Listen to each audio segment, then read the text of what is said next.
সীমান্তের ওপারে কান পাতলেই ভেসে আসে লক্ষ লক্ষ রোহিঙ্গার হাহাকার। গত কয়েক দশকে একটা জাতিকে উপড়ে ফেলা হয়েছে নিজেদের মাটি থেকে, ধ্বংস করে দেয়া হয়েছে হাজার বছরের পরিচয়, ইতিহাস, ঐতিহ্য ও সংস্কৃতি। সবকিছু হারিয়ে তারা আজ বেঁচে থাকার লড়াইয়ে দিশেহারা, পৃথিবীর সবচেয়ে উপেক্ষিত ও নিপীড়িত জনগোষ্ঠী। এই কান্নার গল্প আজ নতুন নয়, এর পেছনে রয়েছে নির্যাতনের দীর্ঘ ইতিহাস। আন্তর্জাতিক মহলের কথার ফুলঝুরি আর বাস্তব উদ্যোগের অভাব দিনকে দিন পরিস্থিতিকে করে তুলছে আরও বিপজ্জনক। জানা অজানার আজকের ভিডিওতে আমরা তুলে ধরব রোহিঙ্গা জনগোষ্ঠীর সেই নির্মম ইতিহাস আর নৃশংস বাস্তবতার চিত্র।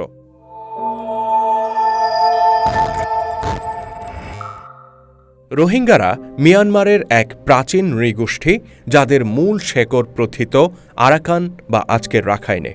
ইতিহাস বলে, অষ্টম শতকে আরব বণিক, সুফি সাধক ও ব্যবসায়ীরা ইসলাম প্রচার করতে আসেন, আর রোহিঙ্গারা মূলত তাদেরই উত্তরসূরি।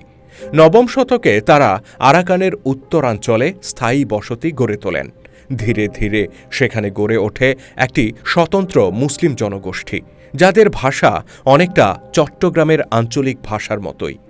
ধারণা করা হয় আরাকানের প্রাচীন রাজধানী মৃহং থেকে রোহিঙ্গা নামটি এসেছে। এমনকি মধ্যযুগের বাংলা সাহিত্যে আরাকানকে রোসাং নামে উল্লেখ করা হয়েছে, যা রোহিঙ্গাদের আত্মপরিচয়ের এক ঐতিহাসিক দলিল। ১৪০৬ খ্রিস্টাব্দে আরাকানের রাজা নারমিখলা বাংলার সুলতানের সাহায্যে সিংহাসন পুনরুদ্ধার করেন। এরপর তিনি ইসলাম ধর্ম গ্রহণ করে মোহাম্মদ সুলাইমান শাহ নাম গ্রহণ করেন। এরপর প্রায় ৩৫০ বছর ধরে ম্রাউক উ রাজবংশ আরাকান শাসন করে। বৌদ্ধ রাজাদের শাসনামলেও রাজ্যে মুসলিম ও বৌদ্ধদের শান্তিপূর্ণ সহাবস্থান ছিল। প্রশাসনে ইসলামিক রীতি, রাজাদের মুসলিম নাম গ্রহণ, এমনকি ফার্সি ভাষার ব্যবহারেও মুসলিম সংস্কৃতির গভীর প্রভাব দেখা যায়।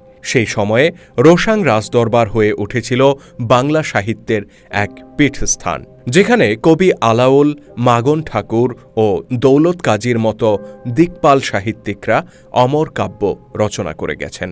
ব্রিটিশরা ইঙ্গো বার্মিজ যুদ্ধের পর বার্মা দখল করে নেয়, যা তখন ভারতবর্ষের অংশ ছিল।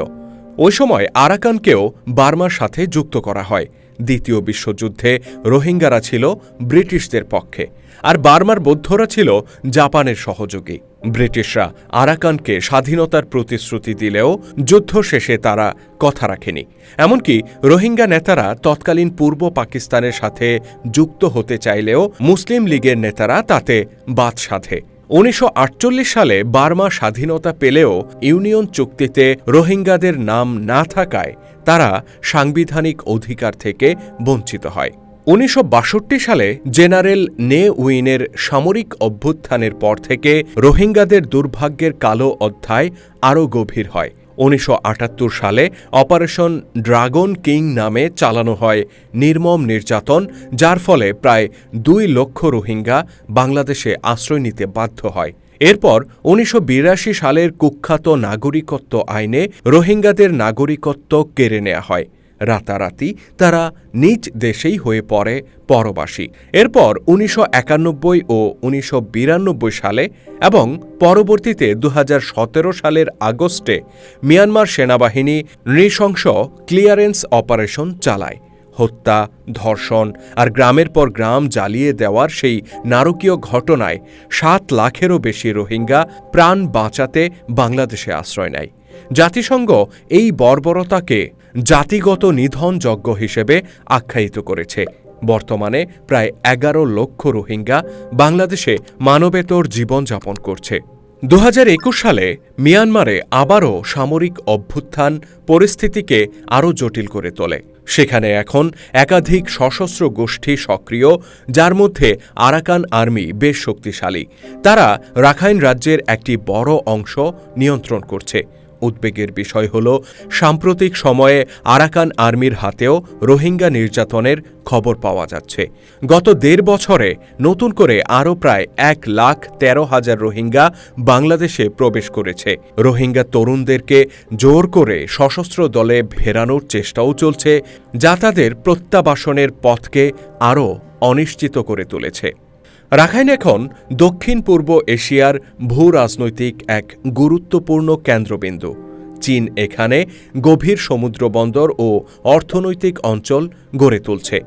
ভারত তার অ্যাক্ট ইস্ট পলিসির আওতায় সিত্তুয়ে বন্দর সহ বিভিন্ন প্রকল্পে জড়িত। যুক্তরাষ্ট্রেরও রয়েছে ইন্দো প্যাসিফিক কৌশলের অধীনে নিজস্ব পরিকল্পনা।